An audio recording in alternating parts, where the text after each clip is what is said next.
So much has happened in the last 5 years. Just starting back from when my dad passed away and I was taking over the company, and just trying to get a handle on that, trying to be there to help my mom with the farm, get a handle on that. At the same time, single dad raising 3 kids. Don't know if you ever have a handle on that. So there's a lot going on. At that time, I didn't know what was going on with my health, but I knew I was having a hard time breathing, and I thought I had this ulcer that was going on. I figured it was from all the stress. My mom kept telling me, go to the hospital, and I'd say, no, Mom, I'm fine. It'll go away.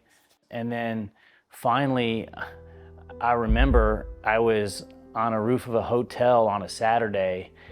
The guys I was with were watching me. They was worried because I was getting off the ladder and was really shaky.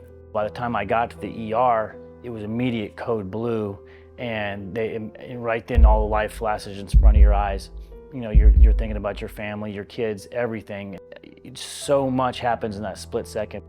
I didn't really like to tell you much. Honestly, kind of terrifying though. I know he didn't want to keep me worried, but when you're constantly going to the hospital, it's kind of nerve-wracking. Don't know if he'll come out or not. I remember I was in my grandma's RV thing. We were having a sleepover, and he thought he was sick, and then he stayed a couple nights at the hospital, and then later on they found out that he had heart failure. I think I just tried to ignore it though. His whole situation, because it scared me. My grandpa, ended up dying of cancer, and I remember looking at my dad and seeing how sick he looked, and it reminded me of my grandpa when he was sick, and it was very scary and sad. That's when they told us that we were going to spend the next 3 days of nothing but all kinds of doctors, all kinds of situations. They're going to come, and we both needed to hear it. What was going on? That they were going to put an LVAD. If they did not do that, then he would die. What they found was I had a sinus infection that went to my heart that created this cardiomyopathy, but your heart wants to heal itself, and then as it was just trying to heal itself, it would just get bigger and bigger to where the elasticity wasn't there anymore. So when I first got that HeartMate 3, I was living on the batteries. I thought that I was going to get a heart in 3 months. I thought it was going to be 3 months, in that fall, and then I would be good. It would just be quick. It ended up taking almost 3 years. When I found I was finally getting a new heart, I was in ICU. I was in my final days. I was gray. I didn't know what tomorrow held for me. I was holding on to hope. And when I got that message from the doctor saying that they think they found someone, and I was elated, and I was so scared. There's nothing you can do or think about that's going to prepare you to know that you're getting a heart ripped out of your body and another heart put in your body, and all the things that can happen in that time. And I remember the day they came in and said, you got the call, we found someone for you. We found a heart for you. I immediately started praying for that donor's family. So, they just lost a kid. When I woke up from the surgery and I was able to hear the heartbeat in my ears, and it sounded like drums, it was the most glorious thing I've ever heard in my life.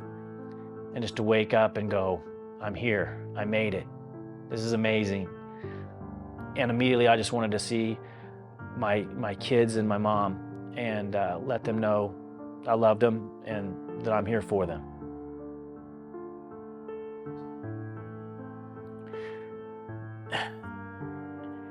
The hardest thing about this is the psychological thoughts you have to go through with this. I'm about to receive an organ from somebody else who has to die. This is my new lease on life. This is my second chance at life. I want to do as much as possible for everybody.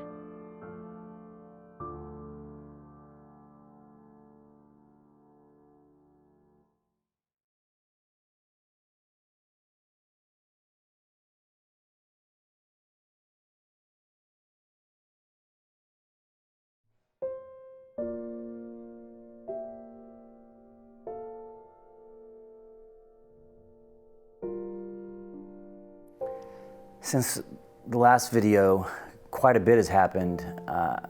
They found out that a valve, the mitral valve in my heart that I received was bad, and so they were a couple things. They tried to go in and fix it with the mitral clip, but the clip didn't work, and they basically said that, "I'm sorry, Garen, but we're going to have to cut you open again and replace the valve."